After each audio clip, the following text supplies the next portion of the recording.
আসসালামু আলাইকুম ভিউয়ার্স, সবাই কেমন আছেন? তো আমি গত লাইভে বলেছিলাম এই ওয়াশিং মেশিনটা সম্পর্কে একটি ভিডিও দিব। তো এই মেশিনটা স্যামসাংয়ের 13 কেজি একটি ওয়াশিং মেশিন।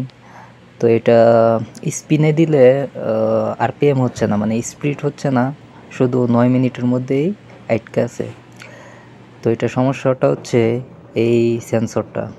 এই সেন্সরটি হচ্ছে হাল সেন্সর বলা হয়, এই সেন্সরটা হাল সেন্সর। আবার আপনার কয়েলে, এই কয়েলটাও যে সমস্যা হয়, আপনার আরপিএম হবে না, স্পিড হবে না। আর এই হচ্ছে এই কয়েলটা। তো কয়েলটার মধ্যে সমস্যা পাইনি, সমস্যা পাইছি এই সেন্সরের মধ্যে। তো এই সেন্সরটা চেঞ্জ করে দিলাম, এখন ওকে আছে। আর এই তিন টার্মিনাল হচ্ছে মেইন মোটরের, আর এটা হচ্ছে সেন্সরের টার্মিনাল।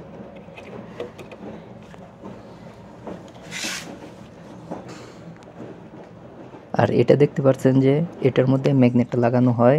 এটা হচ্ছে আপনার ড্রামের সাথে অ্যাডজাস্ট, এটাকে গিয়ার বক্স বলে, আমরা আমোদ বলি আরবিতে। আর এই হচ্ছে সেই ম্যাগনেটটি।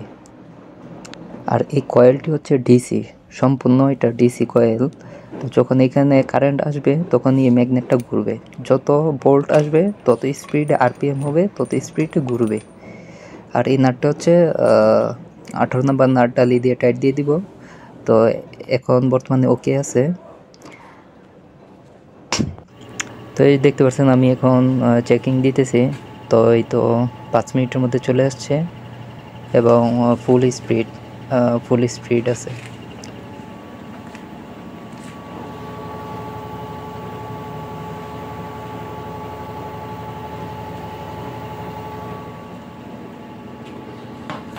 তো ভিউয়ার্স, এই হাল সেন্সরটা আপনি কিভাবে চেক করে ফাইন্ড আউট করতে পারবেন এবং কোয়ালিটি কিভাবে চেক করে কিভাবে করতে হয়, আপনারা অবশ্যই আমাকে কমেন্ট করে জানাবেন, তাহলে আমি পরবর্তী ভিডিওতে আপনাদেরকে দেখিয়ে দিব। এবং ভিডিওটি ভালো লাগলে অবশ্যই লাইক কমেন্ট শেয়ার করবেন। তো আশা করি ভালো থাকবেন।